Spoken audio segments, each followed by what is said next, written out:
El maquillaje, las joyas y si nosotras como hijas de Dios nos estamos convirtiendo en Jezabeles. Este tema tuve que leerlo mucho y estudiarlo mucho en todos los aspectos porque no quería venir a hablar aquí desde mi carnalidad, sino que además quería que el Espíritu Santo me instruyera. Así que le pido al Padre, al Hijo y al Espíritu Santo que sea Él el que vaya revelando conforme a su voluntad y lo que Él me permitió leer, estudiar, aprender y quitando todo fanatismo, quitando toda tiniebla, toda oscuridad espiritual, toda confusión espiritual, y que esto sea más bien para alimentarnos y acercarnos al Padre, al Hijo y al Espíritu, que es el propósito. Para iniciar la historia del maquillaje, hay ciertos indicios que en el Paleolítico las mujeres se ponían como manchas rojas. ¿Cuál era el propósito? No se saben, porque en aquel tiempo no hay mucho contenido para entender el contexto de lo que se hacía. Pero lo principal, o sea, los primeros vestigios de maquillaje surgen en Egipto. Egipto empiezan a maquillarse tanto las mujeres como los hombres para hacer honor al dios Horus. Y por eso se maquillaban sus ojitos. En mucho de la historia se habla del maquillaje como una forma de ocultar o una forma de representar algo. Y hay un grave problema con esta historia del maquillaje que ustedes pueden ir avanzando más. Hubo un punto de la historia en que el maquillaje era tóxico, utilizaban plomo y la gente empezó a enfermarse. Hubo una reina que su cara completamente se desprendió porque se utilizaban una pomada, una especie de barro blanco para tapar todas las imperfecciones que tenemos. Y ese barro blanco ella no se lo podía quitar porque era bastante complicado quitarse. Entonces ella tuvo la idea de irse poniendo plasma tras plasma tras plasma. Cuando ella quiso quitárselo, su rostro empezó a desprenderse, y es ahí, hay dos puntos importantes en esto del maquillaje. Primero les voy a hablar del Antiguo Testamento y también de los atavíos, de estas cosas, pulseras, anillos, porque eso va enmarcado tanto en nuestro maquillaje como en lo que nos colocamos. Los primeros indicios en la Biblia de maquillaje surgen, bueno, de maquillaje no, porque la Biblia no habla mucho de maquillaje, solo habla en Jezabel, que ella cuando iba a llegar el que la iba a derrocar, ella se colocó una línea negra en su ojo. Es lo único que habla la Biblia en el Antiguo Testamento de maquillaje. Pero sí hay indicios de los atavíos, y el primero de los atavíos fue Abraham, cuando fue y mandó al criado a traerle la esposa a Isaac. Y me llamó bastante la atención porque él le llevó joyas. Dice que le llevó pulseras, hasta le llevó un arito especial. Y entonces dije yo, o sea, creo que nosotros tenemos que también utilizar la lógica. Si Dios, que hablaba directamente con Abraham, no le dijo que esas cosas no tenía que usarlas, porque él le mandó y él la atavió, él le utilizó y le dio joyas a la que iba a ser su futura nuera. Ella aceptó los regalos y pasa el tiempo. Dios le dice a las hijas de Sión que él las iba a castigar quitándoles sus atavíos, que les iba a quitar todas las joyas. Entonces era como una parte de un castigo que a las mujeres se les quitaran sus joyas. Y ahí fue cuando empezaron los indicios del maquillaje, cuando ya las mujeres empezaron a querer pues como imitar lo que hacían las otras naciones. Lo que pasó no solo en respecto a las joyas y al maquillaje y al vestuario, sino también con los reyes. Dios no quería que Israel tuviera reyes, pero lo permite. Él hay cosas que las permite y va como dejando nuestro libre albedrío. Ahora el maquillaje en el Nuevo Testamento. A mí esto me llamó mucho la atención porque hay dos versículos en los que me voy a fundamentar. Y uno de ellos dice, todo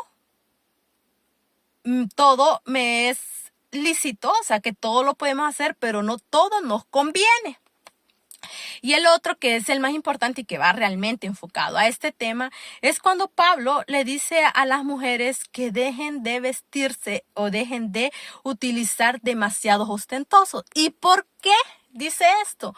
Porque en ese tiempo, entre más se maquillaban y más color le ponían a su ropa, era como una forma de demostrar que había un estatus. O sea, que el maquillaje en aquel tiempo era utilizado como para decir que las personas eran de clase media, de clase pobre, tenían o no tenían. Entonces, él insta a las mujeres a que no se vistan con cosas demasiado ostentosas, pero aquí me llama la atención, él no le dice que no lo usen, o sea, dejen todo tipo de cosas, él no se lo dice, él dice que las mujeres no eviten o no se vistan demasiado ostentosos, o sea, que sean mujeres sencillas.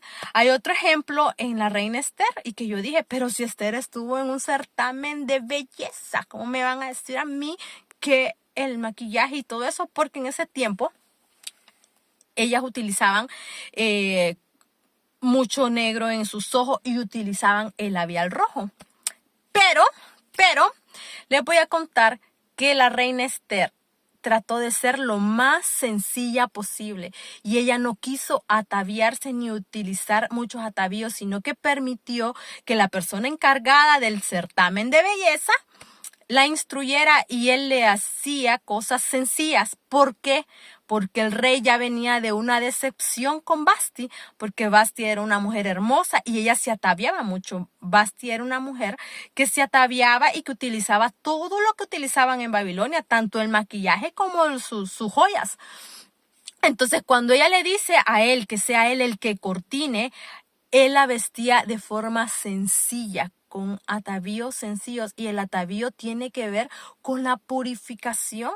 La purificación, entonces, en conclusión, mi conclusión es que hay algo que Dios no lo dice como no lo hagan. O sea, hay en la parte de la Biblia donde Dios no dice no lo hagan. En la parte que nosotros podemos utilizar es cuando dice que no lo utilicen demasiado ostentoso. Pero aquí viene una parte importante que es nuestro corazón. Si usted no puede salir de su casa sin maquillaje, usted está permitiendo que la vanidad reine su vida. Si usted no puede tomarse una fotografía sin maquillaje, entonces usted siente que esa fachada o los filtros del celular, usted siente que esa fachada usted la necesita para sentirse bien, y es ahí donde está dominando un espíritu de vanidad que no es correcto. Tenemos que aceptarnos y estar satisfechas. Nuestro diseño original es sin necesidad de tanto atavíos. Pero, como les digo, no es algo prohibido.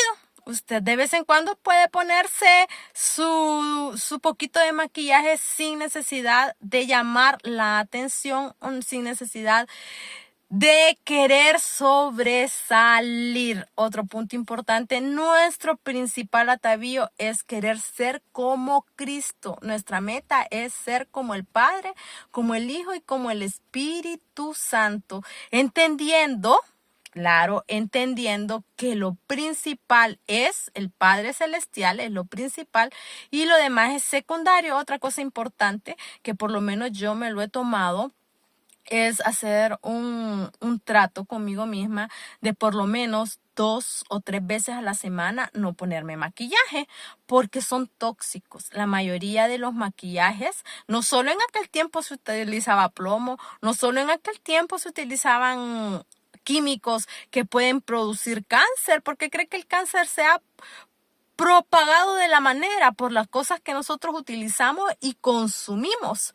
Entonces, una parte importante también es cuidar nuestro templo y darle descanso a nuestra piel y a nuestro cuerpo de químicos creados por hombres, de químicos que forman parte de un proceso para poder mantenernos en un mundo, en un sistema caído.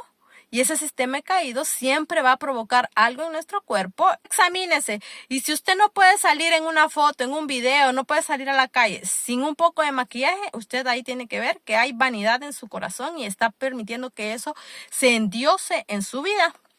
Pero también tenemos que andar bien arregladas, no podemos andar todas desfachatosas y cuidarnos de esos químicos que todo material que Dios no hizo trae, porque tienen que preservarlo. Así que espero que este tema haya sido interesante. Para mí fue muy interesante, aprendí mucho y trato de hacerlo siempre matando mi carnalidad para que no sea mi carnalidad la que hable, y también no ser demasiado fanática, sino que buscar el punto que Dios quiere, el punto que Él realmente busca hablarnos a nosotros en nuestro corazón para ser el reflejo de Él en esta tierra, que esa es nuestra meta, ser más como Cristo, hasta que Él venga y perfeccione su obra.